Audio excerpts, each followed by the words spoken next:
Hi, I'm Jack Gately from GatelyAcademy, and in this video we're going to talk about handling documents, monies, and record keeping. So let's start off with some basics here.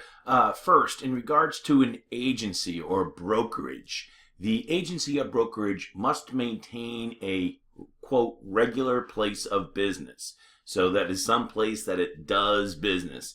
In other words, you cannot have a agency license or a brokerage and just have a P.O. box, for instance, or someplace like that. It's got to be a regular place of business. Now, of course, in the modern world, not everyone has a place on Main Street, and there could be any number of different ways that you can conduct business, but it's actually got to be a place, not a mailboxes, etc., or UPS store or something like that. It's got to be an actual place where you do business. Very important. If the brokerage should move from one place of business to another, then you must notify the Board of Registration. Pretty straightforward regulation right there. You must display the license of the agency at this place of business. And should you have hired agents, you must display the agent's license in a place of public inspection, So someplace at the regular place of business that the public can see it. This is very similar type of regulation if you ever go to the barber shop or the hairdresser or whatever, and you see somewhere like maybe taped to the mirror or whatever, where they have their license, or sometimes they put it in a frame somewhere in the barber shop or whatever, or the restaurant, or any number of different places that are licensed by the Board of Registration. You've got to display your license so the public can look at it if they want to. So very, very important. And that goes not only for the agency license, but also for each broker that works there and or for each agent that works there. Lastly, you have to inform the board of your residential address. So each licensee, broker or agent, must inform the board of their residential address. And if you move residential addresses, I actually get this question quite a bit. If you move residential addresses, you must tell the board where you move to. And also, a P.O. box will not suffice for this regulation. They want to have your actual physical street address. No P.O. boxes, no P.O. boxes. The board wants to know exactly where you live. You don't live in a P.O. box. You live someplace. You got to tell them what that place is. Okay, let's talk about the handling of documents and especially the maintenance of those documents. As a general rule, there's a 3-year rule as a general rule, and this would apply to relationship disclosure. So if you're going to be representing the buyer, the seller, or acting as a facilitator, you have to keep that relationship disclosure on record for 3 years. The same thing goes if you're going to be a dual agent or a designated agent. Got to keep that for 3 years. Rental fee disclosures, in which the tenant basically agrees that they're going to pay a rental fee, if it applies. Not every apartment has a rental fee, but if there is a rental fee, the tenant agrees to it. You got to keep that for 3 years. Escrow records, you got to keep those for 3 years. So as a general rule of thumb, the 3-year rule applies.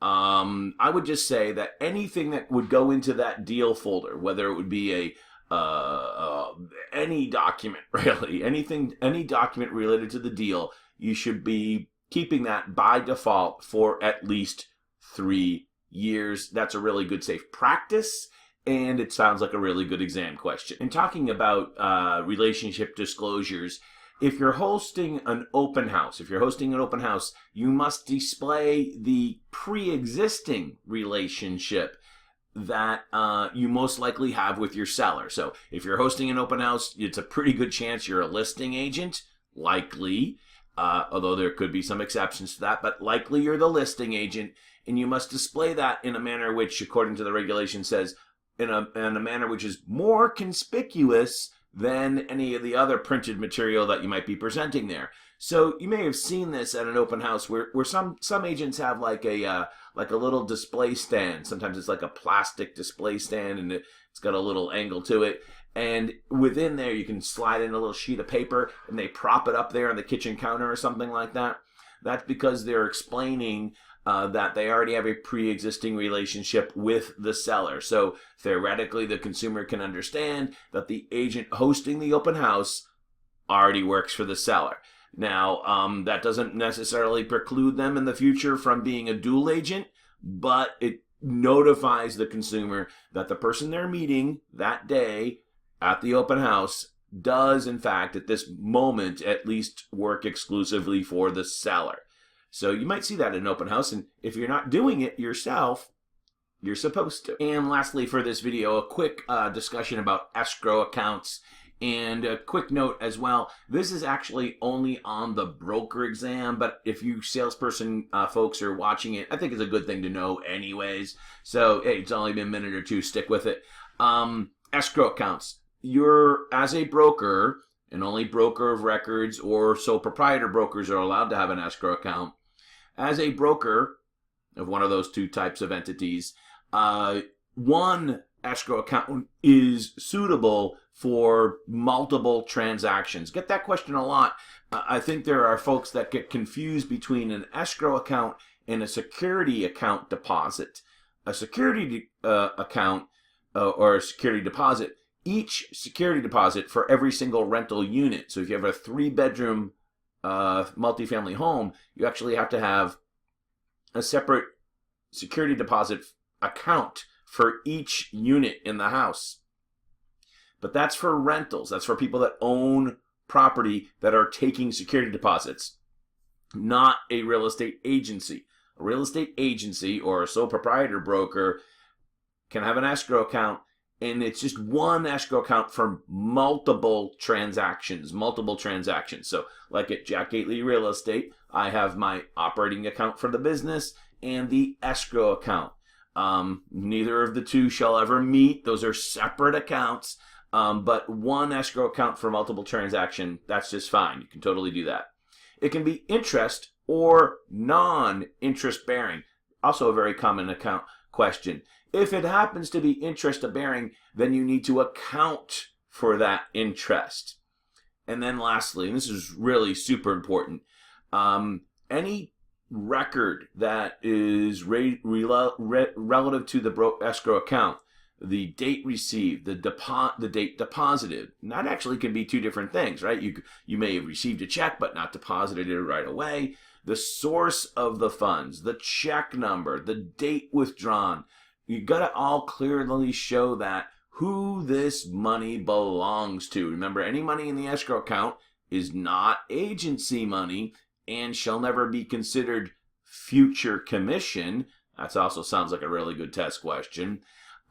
You've got to indicate who owns that money. Where did it come from? You've got to account for it. Where is it going? How long have you had it for? Who does it belong to? And of course, a lot of this is actually fairly straightforward to do. You'll take a check and you'll just make a note in the memo section about what the street address is, and that kind of can really tie a lot of things together, because otherwise, 5, 6, 7, 8 months later, you're looking at a check and it doesn't have the street address. You don't remember who made that deposit. Maybe they backed out of the deal, but if you had that street address, it would kind of tie everything together. So very common practice is to add the street address into the memo of the check. I'm a big believer in that. You got to keep copies of all these checks on file. And here's my escrow statement here. I still get the old-fashioned paper escrow statement. I already know what it says. Sometimes I don't even open them. Like this one here, never even opened it because I know what it says, because I have electronic banking, just like pretty much everyone now. But I keep the hard copy paper ones, and Bank of America is always trying to get me to switch to the electronic version, but I keep the old-fashioned paper ones because I know, heaven forbid I ever need one, they're in the filing cabinet in order, and I can just pull it out of there. I think Bank of America, at least at my bank, we can pull up documents for 18 months, but you need to keep these documents for 3 years. So that's twice as much, 36 months. And I just prefer the old-fashioned paper. Yeah, I'm also into technology, but when it comes to keeping escrow records, I like the old-fashioned paper, and that way you absolutely positively know, hey, do I have that record from 2 years ago? You know what? If I really needed to get it, I got it right there in the filing cabinet, and I don't have to go digging through some website to go find it.